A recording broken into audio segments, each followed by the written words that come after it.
Sénateur Francis. Merci, Monsieur le Président. Chers collègues, je me prends la parole aujourd'hui pour parler de la motion que je viens de déposer, qui est le résultat de semaines de collaboration avec le sénateur Dan Christmas. En tant que seul Mi'kmaq à avoir été nommé à ce poste, c'est notre privilège et notre responsabilité de pouvoir attirer votre attention sur la lutte permanente des Mi'kmaq d'exercer leur droit de pêcher à la recherche d'un moyen de subsistance modéré. Honorables collègues, les Mi'kmaq vivent en Mi'kmaqui depuis des temps immémoriaux. Notre territoire traditionnel s'étend à des territoires aujourd'hui connus sous le nom de province atlantique du Canada et la péninsule gaspésienne du Québec. Nous n'avons jamais cédé, abandonné ou vendu notre souveraineté sur les terres et les ressources. Aujourd'hui, notre nation compte environ une population de 170 000 habitants. Tout au long du 18e siècle, les Mi'kmaq ont conclu une série de traités avec la couronne britannique, connus sous le nom de traités de paix et d'amitié, dans un effort de bonne foi pour mettre fin à un conflit en cours. Les traités de 1760 et 1761, en particulier, promettaient aux Mi'kmaq le droit de continuer à chasser, à pêcher et à se réunir sur leurs terres traditionnelles. Cependant, la couronne britannique et maintenant le Canada n'ont pas tenu cette promesse. À partir du 19e siècle, les Mi'kmaq ont été contraints de s'installer dans des réserves, des parcelles de terre représentant une fraction de nos territoires traditionnels.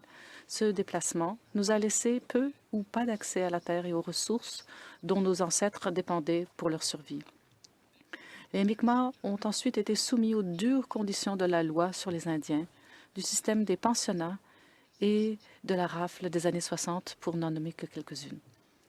Ces efforts coloniaux et assimilationnistes ont eu un impact durable sur nos vies.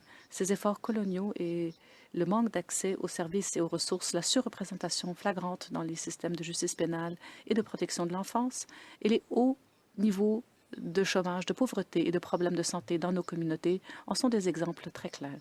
Il en va de même pour le déni de l'autodétermination des Autochtones et des droits existants ancestraux sur les traités, y compris les traités et les titres de propriété de nos terres traditionnelles. Honorables collègues, les Mi'kmaq ont été contraints d'avoir recours à des litiges plutôt qu'à des négociations pour résoudre les différends en suspens concernant leurs droits. Dans l'arrêt Marshall de la décision Marshall du septembre 1999, la Cour suprême du Canada a rendu une décision historique sur les droits issus des traités. Elle a reconnu et affirmé que les Mi'kmaq ont le droit de continuer à récolter et à vendre du poisson pour obtenir une subsistance modérée pour eux-mêmes et leurs familles, tout comme nos ancêtres l'avaient fait avant le contact avec les Européens. Ce droit a été codifié dans les traités conclus avec la Couronne en 1760 à 1761 et inscrit à l'article 35 de la loi constitutionnelle de 1982. En réponse à la protestation générale de la part des pêcheurs non autochtones, la Cour a précisé quelques mois plus tard que le gouvernement peut réglementer l'exercice du droit de traiter lorsque cela est justifié pour des raisons de conservation ou autres. Toutefois, il est noté que le gouvernement doit d'abord démontrer qu'il existe un objectif législatif valable et qu'il n'empiète que de façon minimale sur l'exercice du droit de traiter. La Cour a également déclaré que le groupe concerné doit être consulté et recevoir une indemnisation équitable en cas d'expropriation.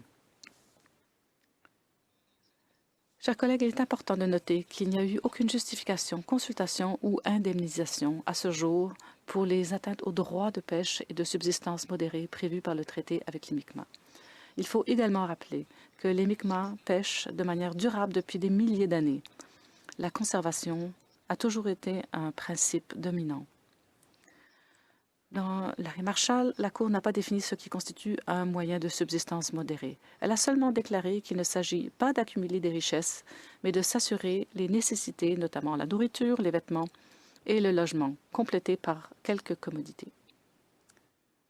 Il est important de comprendre aussi que le rôle du gouvernement fédéral est de négocier avec les Mi'kmaq sur la façon de mettre en œuvre le droit de gagner une subsistance modérée et non pas de débattre de ce que cela signifie que de gagner une subsistance modérée. Ce sont les Mi'kmaq qui doivent prendre cette décision et cette détermination et il n'y a pas une réponse unique. Ce qui est modéré pour une communauté peut ne pas l'être pour une autre. Honorables collègues, la plus haute cour du pays a décidé il y a plus de 20 ans que les Mi'kmaq ont le droit de pêcher et de gagner une subsistance modérée pour eux-mêmes, leur famille et leur communauté. Cela revient à une pêche à petite échelle, avec des attributs commerciaux qui existent séparément des autres types de pêche Mi'kmaq. La pêche alimentaire sociale et rituelle, qui est notre droit ancestral, et la pêche commerciale et communautaire, qui nécessite des licences fédérales et permet l'accumulation de richesses. Le Canada n'a pas voulu travailler avec le Mi'kmaq pour mettre en œuvre ce droit inhérent protégé par le traité et par la Constitution. L'approche actuelle consiste à exiger que les Mi'kmaq qui exercent leur droit de gagner une subsistance modérée le fassent conformément aux politiques et réglementations fédérales appliquées à l'industrie commerciale. Ceux qui ont refusé ont vu leur équipement et leurs pièges saisis par les fonctionnaires du ministère ou ont été condamnés à une amende, arrêtés et accusés.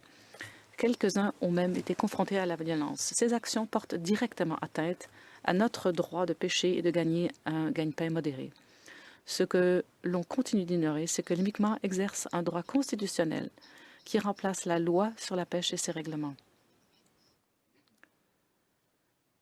Plutôt que de travailler directement avec les Mi'kmaq pour trouver une solution durable au conflit, les gouvernements fédéraux successifs se sont concentrés sur l'augmentation et la diversification de la participation des Mi'kmaq dans les pêches commerciales, ce qui a contribué à renforcer l'autosuffisance économique, mais n'équivaut pas à une pêche fondée sur les droits.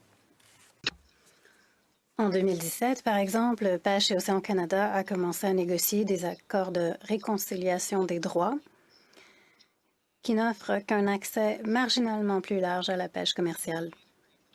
Ces accords ont été largement rejetés par les Mi'kmaq, car leur signature signifierait l'impossibilité de mettre en place une pêche basée sur les droits pendant un certain nombre d'années.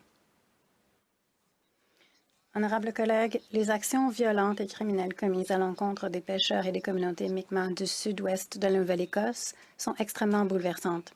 Il n'y a absolument aucune justification à ces actes. Les pêcheurs commerciaux impliqués dans le découpage des casiers, la destruction des biens et toutes les autres activités criminelles doivent être tenus responsables. Le gouvernement et ses partenaires policiers doivent également être tenus responsables de leur incapacité à agir rapidement pour protéger la vie et les biens des pêcheurs Mi'kmaq et de leur communauté, ainsi que du non-respect des droits inscrits dans la loi. Les Mi'kmaq ont été déçus.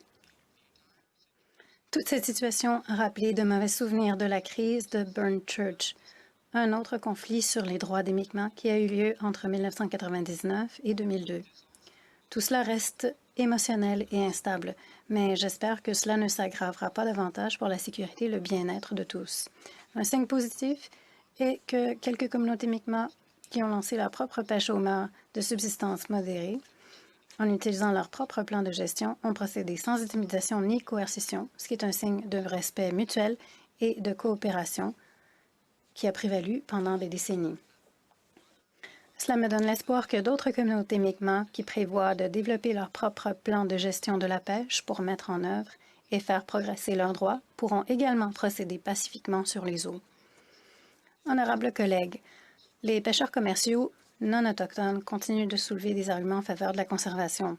Ce concept n'est devenu qu'un outil politique permettant d'enfreindre les droits. En comparaison, la présence des Mi'kmaq dans les pêcheries commerciales est marginale. La science a soutenu la position selon laquelle la pêche de subsistance ne nuira pas à la conservation. Il faut mettre un terme à cette campagne de peur non soutenue, non justifiée. La pêche de subsistance modérée est une pêche à plus petite échelle. Son but est de répondre aux normes adéquates de nutrition et de bien-être économique de la communauté. Ce type de pêche ne constitue pas une menace réelle pour la conservation ou les moyens de subsistance des autres utilisateurs des ressources. Les plans de gestion qui régissent la pêche de subsistance modérée sont basés sur la philosophie Mi'kmaq de longue date de Netukulimi, qui régit la durabilité des pêches. Elle est basée sur le respect et la gratitude pour toutes les ressources naturelles fournies par le Créateur. Ce code de conduite enseigne aux Mi'kmaq à ne prendre que ce qui est nécessaire au bien-être de l'individu et de la communauté. Nous ne cherchons pas à surexploiter ou à épuiser les ressources naturelles. Nous sommes les gardiens du savoir traditionnel et les protecteurs sacrés de la terre et des ressources. Nous avons une longue histoire de partage avec nos voisins et amis et nous continuerons à le faire. Honorables collègues, je voudrais maintenant parler brièvement de l'importance de l'honneur, une valeur à laquelle nous devons nous mesurer et mesurer nos actions. Le titre honorifique d'honorable, par exemple, exige que nous menions nos relations entre nous et avec les autres avec dignité, honneur et intégrité.